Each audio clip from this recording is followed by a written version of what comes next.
Shalom, kita bertemu kembali dalam Biblical Learners Club episode yang ke-21. Dan malam ini kita akan berbicara tentang proses peradilan, yaitu proses pembuktian dan putusan sela. Ini menarik untuk dipahami karena berbeda dengan apa yang selama ini kita dengar. Untuk itu marilah kita berdoa dulu. Bapa di surga, Yahweh Elohim, terima kasih Engkau masih memberi kesempatan kepada kami untuk belajar firman-Mu. Biarlah terang hikmat yang kami pelajari malam ini, yang mungkin berbeda dengan cara-cara biasa, akan menguatkan kami untuk lebih memahami kehendak-Mu. Kiranya roh dan hikmat menyertai kami, dan kami mempermuliakan nama-Mu. Kami serahkan di dalam nama Yesus Kristus, Anak Allah yang hidup. Amin. Saudara-saudara kekasih, kemarin periode yang lalu kita sudah belajar tentang peradilan Allah, di mana Alkitab itu adalah notulensi dari jalannya peradilan itu. Dan kita sudah memahami pada episode yang lalu Allah membentuk majelis peradilan, di mana anak Allah harus mempertanggungjawabkan kejatuhan manusia, boleh dikatakan sebagai tertuduh, dengan tuduhan manusia yang diciptakan itu cacat bawaan sehingga jatuh dalam dosa, dan malah tuduhan yang lebih jauh, Allah salah pilih. Anak Allah ini tidak pantas. Ini. Oleh karena itu Allah memberi kesempatan pada penuduh yang diangkat menjadi pengawas. Penuduh atau diabolos adalah iblis. Diangkat jadi pengawas, artinya dia penguasa dunia. Benarlah yang dikatakan dalam Matius, segala kuasa ada padaku, kata iblis waktu mencobai Yesus Kristus. Jadi kita klop, bukan mengada-ada. Mari kita akan dalami pelajaran itu. Peradilan sebagai satu cara untuk menyelesaikan sebuah masalah. Tujuannya adalah untuk memulihkan kembali suasana yang kacau akibat adanya pelanggaran. Maka harus ada hakim yang adil. Pertama-tama dibukalah ruang mediasi para pihak untuk menyelesaikan masalah dengan kekeluargaan. Tapi kalau tidak ada, kalau tidak bisa berdamai, maka mulailah proses pemeriksaan, pembuktian dan putusan. Dalam pengadilan ada banyak putusan. Ada putusan sela. Putusan sela itu adalah satu putusan yang boleh dijalankan sebelum putusan pokok ditetapkan. Contohnya, penuntut boleh minta penahanan, tertuduh boleh minta penangguhan penahanan, tertuduh boleh minta sita jaminan, dan sebagainya, sebelum putusan pokok ditetapkan. Untuk itu saudara kekasih, mari kita lihat proses itu dengan baik. Ketika Adam dan Hawa jatuh, makan buah pengetahuan baik dan jahat yang dilarang itu, melanggar hukum, maka tentunya anak Allah sebagai penanggung jawab penciptaan bumi dan manusia memeriksa dengan harapan ada kejujuran dari yang diperiksa. Dan kalau Adam dan Hawa jujur, maka sebenarnya proses peradilan itu tidak akan berjalan, selesai. Tetapi apa yang kita lihat? Manusia tidak jujur. Gantinya manusia jujur dan berani mengakui kesalahan untuk diperbaiki sebagai akibat pelanggarannya. Manusia berdalih, menutupi kesalahan dengan kesalahan, menutupi pelanggaran dengan pelanggaran. Bahkan manusia membangun kebenarannya sendiri, menutup rasa takut dan malunya dengan membuat pakaian dari daun. Maka kejatuhan manusia itu sempurna. Benarlah kata firman Tuhan dalam Pengkhotbah 7 ayat 29. Allah menciptakan manusia jujur, tapi manusia suka berdalih. Kapan? Ketika manusia bersalah, dia tidak berani ngaku salah, lalu membuat kebenaran baru. Apa yang kita lihat dalam Alkitab dikatakan, Adam menyalahkan Hawa. Perempuan inilah yang kau berikan kepadaku, dia yang mengajak aku makan. Adam tidak mau bertanggung jawab. Bagaimana Hawa?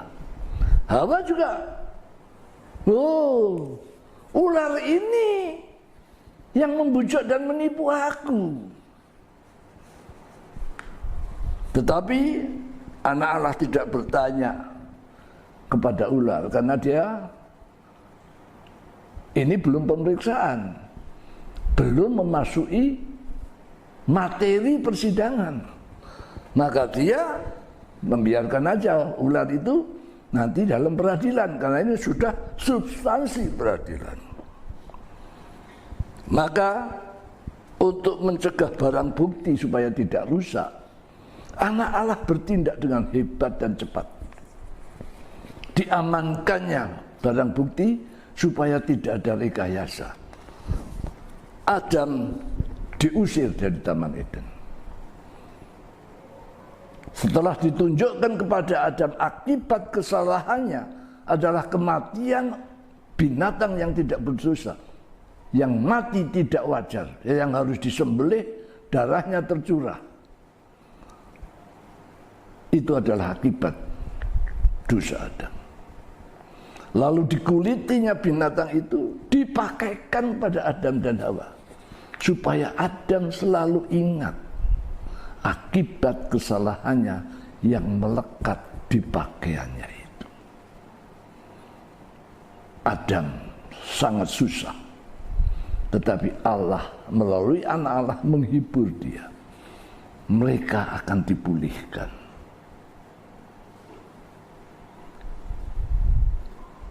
Kesempatan kedua akan diberikan. Kapan? Inilah perjanjian perseteruan benih perempuan dan benih ular, di mana anak Adam harus ada yang muncul tidak mengikuti keinginan daging, menang atas egoisme yang muncul akibat bisa ular itu, menderita tapi meremukkan kepala ular, membuka kejahatan ular itu. Inilah yang terjadi, di mana Adam akhirnya harus keluar dari Taman Eden supaya jangan makan buah kehidupan, sehingga hidupnya kekal, dosanya juga jadi kekal, tidak bisa diperbaiki. Jadi dalam hal ini anak Allah mengamankan pembuktian supaya tidak mengganggu jalannya sidang. Adam diusir dari Taman Eden. Saudaraku, firman Tuhan berkata, kesalahan itu manusiawi karena keterbatasan manusia, dan kemudian ketidakterbatasan keinginan manusia. Untuk itu kejujuran adalah ilahi. Inilah yang dilanggar Adam. Kejujuran hilang. Kejujuran lenyap ketika manusia bersalah. Karena jarang, bahkan tidak ada orang yang berani berkata mengaku dosanya ketika dia bersalah. Ini adalah dalil yang diketemukan dalam Alkitab. Kemudian apa yang terjadi? Yang kedua, manusia diusir dan keluar dari Taman Eden. Apa akibatnya? Ketika manusia diusir dari Taman Eden, apa yang berubah? Manusia tidak bisa lagi makan buah kehidupan.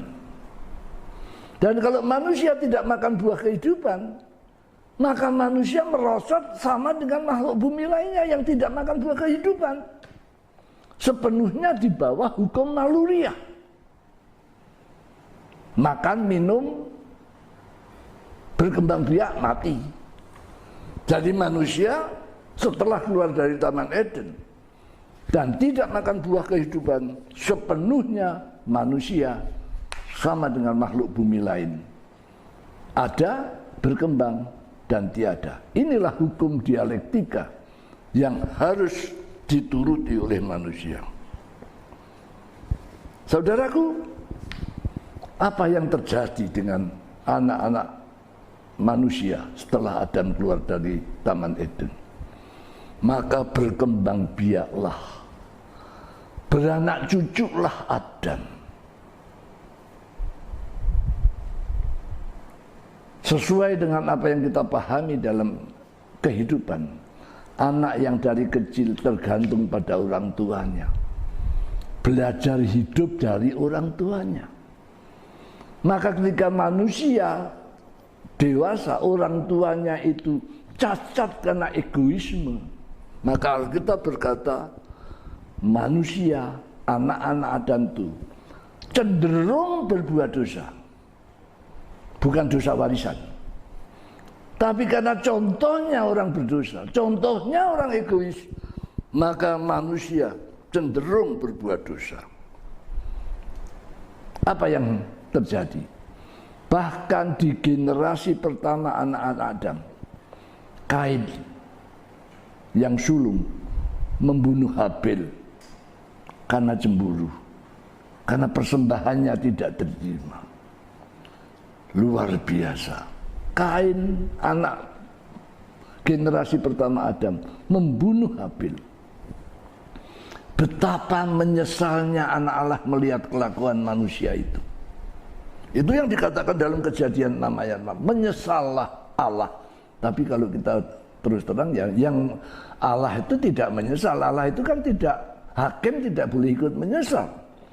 Tapi yang berperilaku dalam penyesalan itu adalah anak Allah. Kenapa manusia sejati itu? Demikian juga Adam yang menyela. Jadi kita di sini bisa melihat kalau ada firman Tuhan dikatakan menyesallah Allah, itu bukan Allah yang satu itu yang menyesal, tetapi anak Allah yang bertindak atas nama Allah, menciptakan bumi dan manusia, tapi manusia jatuh dalam dosa dan saling membunuh.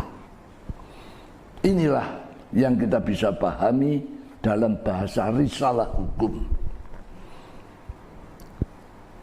Inilah kesulitan ortodoksi manusia untuk memahami kebenaran Allah yang lebih dalam. Tentu saja kita harus kembali kepada Alkitab sebagai sumber kebenaran. Alkitab dalam bahasa manusia memberikan kita pengertian dalam bahasa manusia yang baik dan tidak berbelit-belit. Lalu anak manusia itu beranak cucu, memenuhi bumi. Apa yang diwariskan adalah egoisme, pemuasan keinginan egoistik, sehingga dikatakan dalam Alkitab, kejahatan manusia itu besar, bahwa segala kecenderungannya selalu membuahkan kejahatan semata-mata. Kecenderungannya, karena contoh egoistik, maka anaknya pun cenderung jadi egoistik. Dan kalau kita melihat catatan Alkitab, maka kita bisa mengerti. Alkitab dalam bukunya ditulis hampir 2300 tahun yang setelah Adam keluar dari Eden sampai ke zaman Nuh, dikatakan tidak satu pun manusia itu baik. Semua berbuat jahat. Dan apa yang terjadi dengan kejahatan ini? Maka pertanyaan yang sama, bagaimana Allah yang Maha Kuasa membiarkan manusia jahat? Karena disinilah Allah memberikan kebebasan dan kuasa untuk manusia memilih. Dan karena manusia cenderung egois, maka pilihannya adalah kejahatan. Saudara kekasih, kesukaran besar yang terjadi karena kejahatan manusia harus diurus dengan cara yang adil dan benar.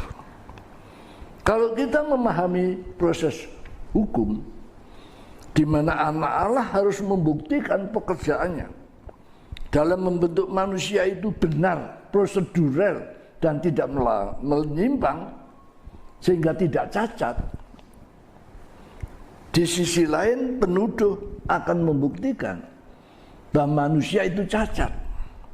Maka pada periode pertama setelah manusia keluar dari Eden, hampir 2300 tahun, manusia memenuhi bumi dan semuanya jahat. Maka dikatakan manusia tidak ada yang baik, tidak ada yang benar, tidak ada yang tidak berdosa.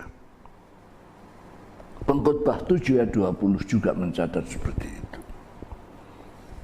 Tentu saja anak Allah telah bekerja keras, tetapi kecenderungan hati manusia yang egois telah memberi kesempatan kepada penuduh untuk mengatakan, loh, benar kan tujuan saya? Benar kan bahwa anak manusia semua egois dan sudah cacat?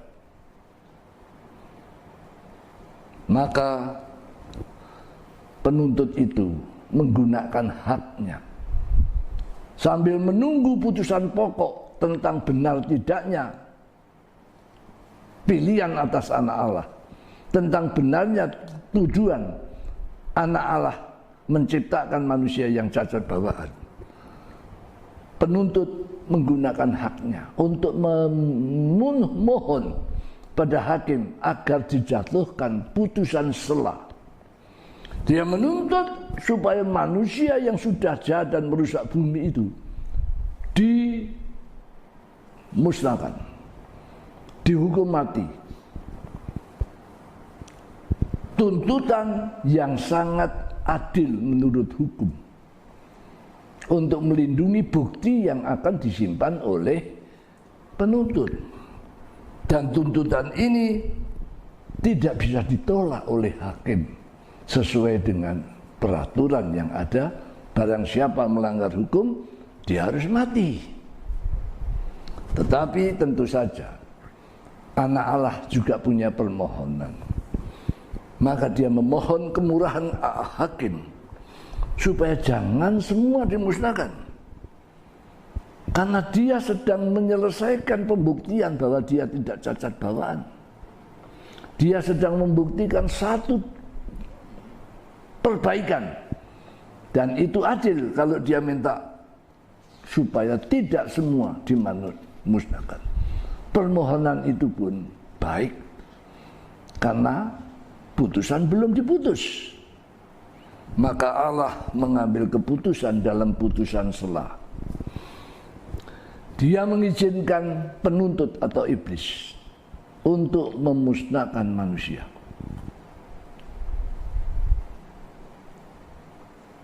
Penuntut diberi kuasa untuk membuka tingkap air, langit dan bumi, sehingga dengan demikian bumi tergenang oleh air bah yang dahsyat,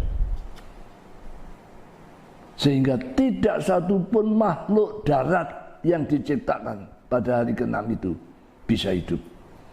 Juga anak-anak Adam sampai saat itu binasa, kecuali Nuh, istrinya, 3 anak dan 3 menantunya yang diperkenan untuk dipersembahkan. Sekalipun Nuh dan keluarganya juga tidak bebas dari egoisme, tapi mereka dipilih untuk dipersembahkan sebagai bukti dalam peradilan pada pokok perkara. Adil benar Allah itu. Dalam kesempatan ini maka kelihatan dalam putusan sela penuntut sangat diuntungkan. Dia sudah punya bukti bahwa semua anak manusia cacat bawaan dan egois, jahat dan tidak ada yang benar. Tetapi anak Allah oleh kasih karunia Allah mengambil Nuh dan keluarganya untuk melanjutkan sidang. Dari mereka inilah akan dipersembahkan bukti bahwa manusia tidak cacat bawaan. Satu putusan yang memberatkan. Adam yang sempurna saja jatuh oleh bujukan ular. Sekarang Nuh dan keluarganya yang sudah cacat dan egois. Bagaimana Nuh dan keluarganya bisa menghasilkan atau melahirkan anak yang sempurna? Mustahil secara manusia. Malaikat pun bertanya-tanya tentang misteri ini. Inilah misteri solusi dari peradilan Allah. Nampaknya bagi orang yang baru mendengar ini seperti novel. Tidak apa-apa, mari kita lihat, karena kita akan belajar berdasarkan ayat-ayat yang tertulis. Tapi bagaimanapun Alkitab mengatakan adil dan benar putusan Allah. Sehingga kalau kita membaca Allah menyesal dan mau memusnahkan manusia, itu bukan Allah yang maha kuasa. Itu adalah tuntutan iblis atas nama keadilan. Dan diizinkan untuk memusnahkan anak Adam sampai itu. Tapi kalau Allah berkata, Nuh berkenan kepada Allah dan dipilih untuk diselamatkan, itu bukan Allah itu memilih Nuh, tapi adalah pilihan, jaminan daripada anak Allah sebagai pembela manusia untuk mempertaruhkan dirinya supaya Nuh dan keluarganya tidak binasa. Saudaraku, inilah yang luar biasa. Inilah satu pertarungan yang dahsyat dari dua tokoh yang luar biasa, sama hebatnya, sama kuasanya.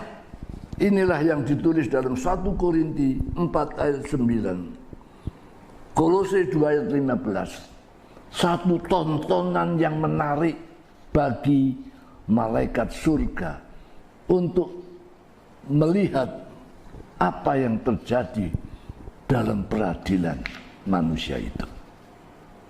Saudara kekasih, mari kita lihat selanjutnya dari putusan ini. Kalau di dunia selama persidangan, maka ada usaha-usaha di luar persidangan yang dilakukan oleh pembela maupun penuntut untuk memperkuat alasan-alasan pihaknya dan untuk memperlemah bukti-bukti pihak lain. Ini adalah satu hal yang terjadi di luar persidangan. Bagaimana penuduh dan pembela melakukan taktik strategi untuk memenangkan perkara. Allah yang adil juga melihat dan Alkitab juga mencatat apa yang terjadi di luar peradilan itu. Dalam peradilan Allah di mana Allah adalah hakim yang sempurna dan adil dan benar dan tidak memihak, memberi kesempatan yang sama dan adil kepada para pihak. Maka pertarungan penuduh dan anak Allah yang berlangsung di bawah pengawasan Allah. Maka para pihak Yang keduanya adalah malaikat-malaikat, anak-anak Allah.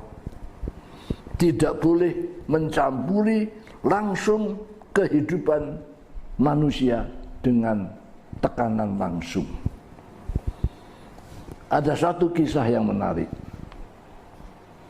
Dalam satu persidangan ketika para pihak dipanggil, Allah bertanya kepada penuduh atau iblis, bagaimana hambaku Ayub? Dia orang saleh, orang baik. Maka iblis menjawab dengan enteng, ya Ayub saleh karena semua keinginannya dipenuhi. Usahanya sukses, anaknya cakep, dia dilindungi oleh malaikat-malaikat. Maka siapa yang tidak mau jadi saleh? Oh, Allah adil. Apa yang kamu minta? Coba kena pada keluarganya. Allah izinkan, silahkan. Maka Ayub menderita. 10 anaknya mati seketika, hartanya habis, dia kena penyakit.